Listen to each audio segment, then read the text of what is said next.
Shalom dan selamat pagi jemaat yang dikasihi oleh Tuhan. Berjumpa kembali dalam Rehat Pagi Jemaat Sidoarjo, Kamis 23 September 2021. Mari kita siapkan hati pikiran kita untuk mendengarkan firman Tuhan. Sebelum itu mari kita berdoa. Tuhan Allah Bapa kami yang Maha Kuasa, Allah yang menganugerahkan kehidupan ini bagi kami anak-anak-Mu. Kami telah membuka hati dan pikiran kami ya Tuhan untuk mendengarkan suara Tuhan. Bersabdalah kepada kami telah siap untuk mendengarkannya. Di dalam nama Tuhan kami Yesus Kristus kami berdoa. Amin. Keluaran pasal 18 ayat 13-27 firman Tuhan. Pengangkatan hakim-hakim. Keesokan harinya duduklah Musa mengadili di antara bangsa itu. Dan bangsa itu berdiri di depan Musa dari pagi sampai petang. Ketika mertua Musa melihat segala yang dilakukannya kepada bangsa itu, berkatalah ia, "Apakah ini yang kau lakukan kepada bangsa itu? Mengapakah engkau seorang diri saja yang duduk, sedang seluruh bangsa itu berdiri di depanmu dari pagi sampai petang?" Kata Musa kepada mertuanya itu, "Sebab bangsa ini datang kepadaku untuk menanyakan petunjuk Allah. Apabila ada perkara di antara mereka, maka mereka datang kepadaku dan aku mengadili antara yang seorang dan yang lain. Lagi pula aku memberitahukan kepada mereka ketetapan-ketetapan dan keputusan-keputusan Allah." Tetapi mertua Musa menjawabnya, "Tidak baik seperti yang kau lakukan itu. Engkau akan menjadi sangat lelah, baik engkau, baik bangsa yang beserta engkau ini. Sebab pekerjaan ini terlalu berat bagimu, takkan sanggup engkau melakukannya seorang diri saja." Jadi sekarang dengarkanlah perkataanku, aku akan memberi nasihat kepadamu dan Allah akan menyertai engkau. Adapun engkau, wakililah bangsa itu di hadapan Allah dan kau hadapkanlah perkara-perkara mereka kepada Allah. Kemudian haruslah engkau mengajarkan kepada mereka ketetapan-ketetapan dan keputusan-keputusan dan memberitahukan kepada mereka jalan yang harus dijalani dan pekerjaan yang harus dilakukan.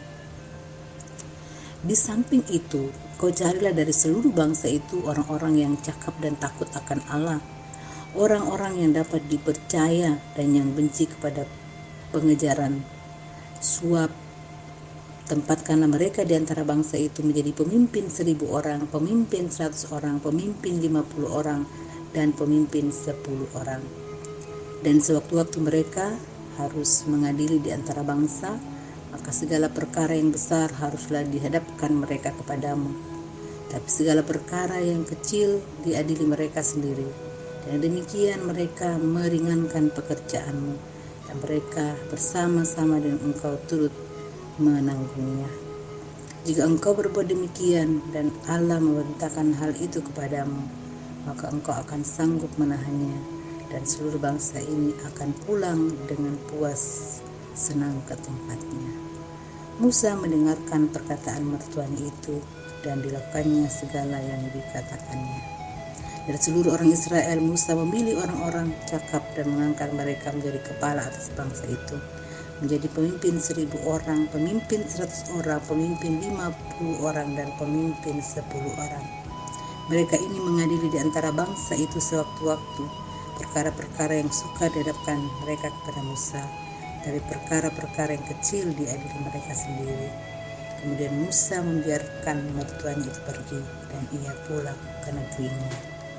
Amin. Bersabar dalam memimpin. Seberapa lamakah Anda bertahan hidup bersama dengan orang yang tak sabar? Lalu apa yang Anda lakukan jika mereka yang tak sabar itu selalu ingin menjumpai Anda?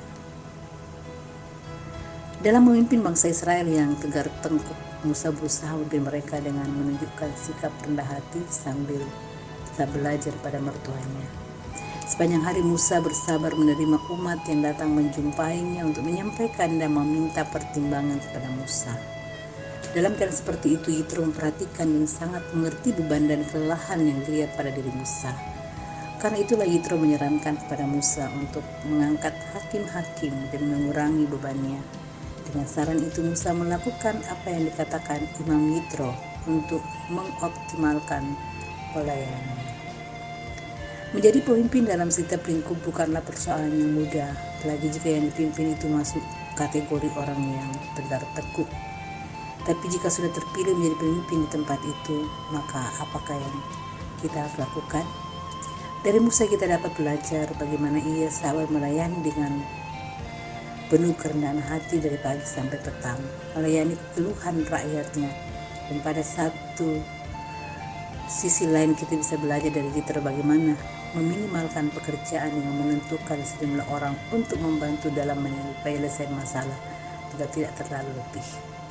Oleh karena itu tetaplah sabar menjadi seorang pemimpin di tempat yang telah dipercayakan kepada kita, baik itu pemimpin dalam pelayanan gereja ataupun pemimpin dalam pelayanan pemerintah dan organisasi lainnya. Sabar adalah kunci utama meraih kesuksesan dalam kepemimpinan. Amin. Mari jemaat Tuhan kita berdoa. Terima kasih ya Tuhan atas firman-Mu pada pagi hari ini. Mampukan kami terus memiliki kesabaran ketika Tuhan berikan tanggung jawab kepada kami dimanapun Tuhan percayakan, baik untuk diri kami sendiri, dalam keluarga, dalam pelayanan, dalam pekerjaan, dalam studi, dan dimanapun Tuhan percayakan kami untuk diberikan kepercayaan memimpin di suatu tempat tersebut. Mampukan kami Bapa, lewat tuntunan Roh Kudus-Mu, kami dapat melakukan tanggung jawab itu dengan baik. Dan yang tentu yang paling menguatkan kami adalah ketika kami terus memiliki kesabaran dalam menjalani tanggung jawab itu. Pada saat ini Tuhan kami berdoa untuk keluarga Bapak Hasan Mangale, keluarga Bapak Elin Palinggi, keluarga Bapak Rio Henry Malinggi, keluarga Bapak Ryan Tagala, keluarga Bapak Dotroni Pasambe, keluarga Bapak Sarasa Baniringgi, keluarga Bapak Yusafat Yoram Liobisa, keluarga Ibu Asri Kristina Tali Taruk Alo, keluarga Bapak Wildi Lomo. Tuhan, kami membawa perjalanan hidup segenap keluarga kekasih kami ini. Tuhan menolong dan memberkati sehingga kehidupan yang berkenan di hadapan Tuhan senantiasa bersama dengan mereka. Mendoakan pelayanan pendeta-pendeta dan diaken di tengah-tengah jemaat-Mu di sini agar semuanya boleh berjalan dengan baik, dan Tuhan juga harus mengaruniakan sukacita, semangat dalam kehidupan masing-masing hamba aturkan sekerja-Mu ya Tuhan. Mendoakan segenap jemaat yang berada dalam usia lanjut, Tuhan tetap topang dalam iman, karuniakan kesehatan dan kekuatan. Dan juga kami bersyukur atas pertambahan usia anak kekasih kami, Antoni Kukamasi Pasila pada hari ini.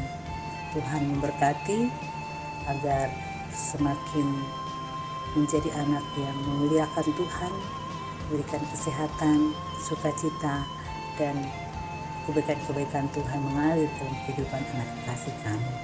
Kami berdoa dan bergumul bagi jemaat yang sakit. Tuhan menjamah kelemahan mereka sehingga pemulihan itu akan nyata bagi kekasih-kekasih kami ini. Kami mendoakan pekerjaan yang akan dilalui, usahakan dan perjuangkan di hari ini dalam iman oleh segenap jemaat. Tuhan memampukan, menyertai sehingga dapat melakukan itu dengan penuh sukacita. Bapa di sorga, inilah ungkapan syukur dan pengharapan kami kepada-Mu ya Bapa.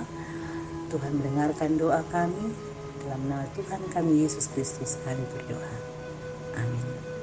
Selamat pagi dan selamat beraktivitas serta salam sehat selalu saudara jemaat yang dikasihi oleh Tuhan. Tuhan memberkati.